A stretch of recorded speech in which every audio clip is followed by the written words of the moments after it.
Okay, this is the best smartphone deal right now. And there are more good smartphones in discount right now under 20,000. But before that, Happy New Year to the team TechWiser. May you progress in life like the sales of Vivo. May your problem disappear like the green line in smartphones. And maybe you have action like Android versus iOS videos. Happy New Year. So 2025 has started off and we have a small insider info on that. Some smartphone brands are delaying their smartphone launches because their current inventory is still not empty. This means that we are gonna get some sweet deals on smartphones. So we have handpicked best smartphones under 20,000, like which is best for photography, gaming, etc. that you should get in 2025. And also the ones that you should not. Pratik, TechWiser. Let's go. The first one that we have is the CMF Phone 1. Now in our smartphone awards, we even gave it the best budget smartphone of 2024 award. Now it does have some of its con, but the major pro is clean software. It has absolutely no bloatware, no ads, which is very rare in this price range, and this appeals to quite a lot of people. Like if I have to give a phone to my parents or my niece, I wouldn't want ads inside it. Also, Nothing OS previously had very few features, but now as the OS is aging, the software is getting better. Like recently they have launched their own gallery app. You can download it from the Play Store. Now all the editing tools and AI features are from Google Photos. Also, you can long press on the subject and just clear the background.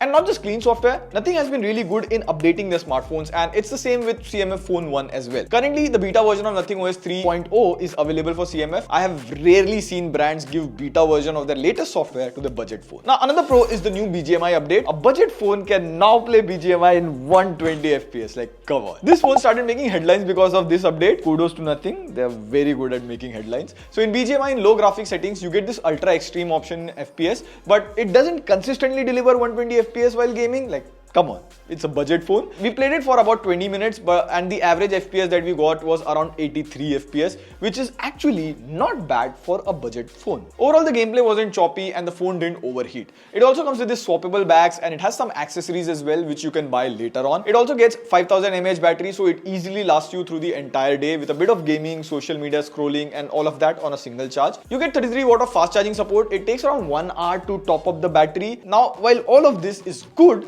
the cons that you need to make peace with if you're getting the CMF Phone 1 would be, number 1, no charger in the box, so you have to spend extra. Number 2, the cameras here are average, so if you are into photos, it's a big no-no. Usually the 8 gigs RAM variant sell for 17,000, but during sale it goes as low as 14 to 15,000. So if you're someone looking for a value for money phone with clean Android software to give to your siblings or parents or yourself, I think this is the best option under 20,000.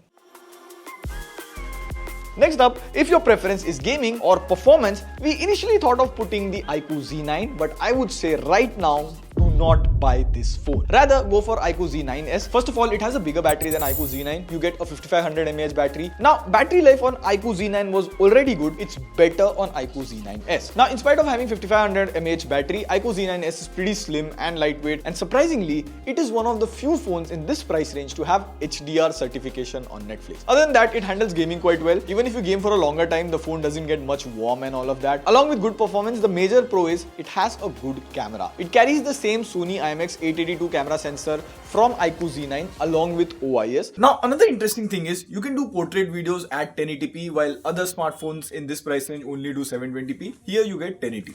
Even in software, there is no hot apps and hot games. There are a few bloatwares which you have to live with, or you can easily uninstall them. The only con that I could think of is lack of ultra wide angle camera. It comes in handy while clicking group pictures or clicking some good landscape. So if you're someone who wants a gaming phone that can also click good pictures and also take good videos, then the iQOO Z9s here is a good choice under 20,000.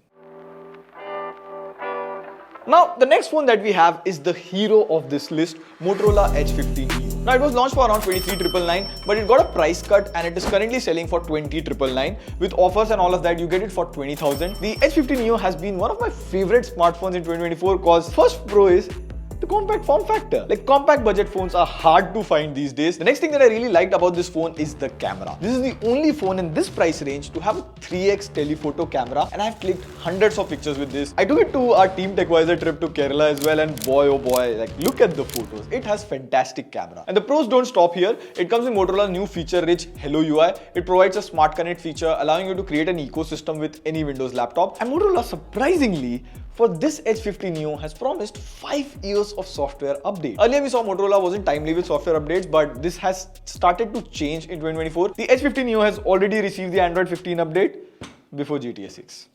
The next pro here is it supports wireless charging, which is not present in other phones in this price range. It also has fast charging of 68 watt, which is above average in this price range. Now, apart from all of that, there are some cons as well. And the first one to begin with would be performance. See, in this price range, on benchmarks and even in real life usage, it handles all the tasks pretty well. But when you push it to maximum performance, like gaming for longer hours or continuously clicking pictures, the phone stutters. There is a lag. Second is not a major con, but it comes with a vegan leather bag. Most of you guys would slap on a case and use it, so it won't matter, but I like to use it naked. I like my smartphone naked.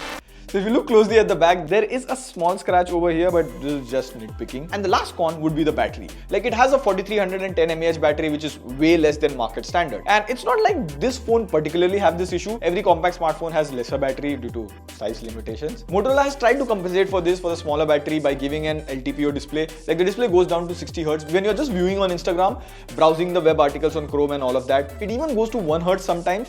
And when you start scrolling, it goes back to 120 Hz. But even after all of this, the battery still lasts 1 day on normal usage. The problem starts when you start pushing the phone, play games, click a lot of pictures and videos. It doesn't last an entire day. You'll have to charge in between before the day ends. So if you're someone who's looking for a compact phone on a budget or wants the best smartphone camera under 20,000, like for photos, this is the best.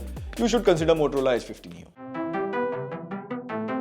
Now finally, if you don't have priorities in life, just like me, too much truth. Jokes aside, if you want an overall good smartphone, you can get the OnePlus Nord CE4. It was launched for 25,000. Now currently it is selling for 22,999, and with offers you can get it for 21,000. Now all the phones in this list have the same processor, Dimensity 7300, and under 20,000 you will get either 7200 or 7300, which are the popular processors. But as soon as you move up to 20,000, you get Snapdragon 7 Gen 3 on the Nord CE4. So most of the things like the display, speakers, performance, etc. for normal day-to-day tasks, the Nord CE4 can handle it all. But one of the major pros of being in the list is the 5500 mAh battery. And what makes it even better is 100 watt fast charging. It takes just half an hour to top up this phone to 100%, which is pretty insane. The software has some bloatware, but mostly Oxygen OS is smooth, very few bugs, and the experience is really good. Nord CE4 gets 2 years of software updates and 3 years of security updates, and generally the update frequency is good with OnePlus phones. In cons, one of the things that bugged me in my usage would be the cameras. It's not consistent here. Sometimes it keeps the color right and sometimes it gets it very wrong. In portrait photo, the edge detection is also not that good. Also, if you talk about OnePlus, you need to talk about this. Yes,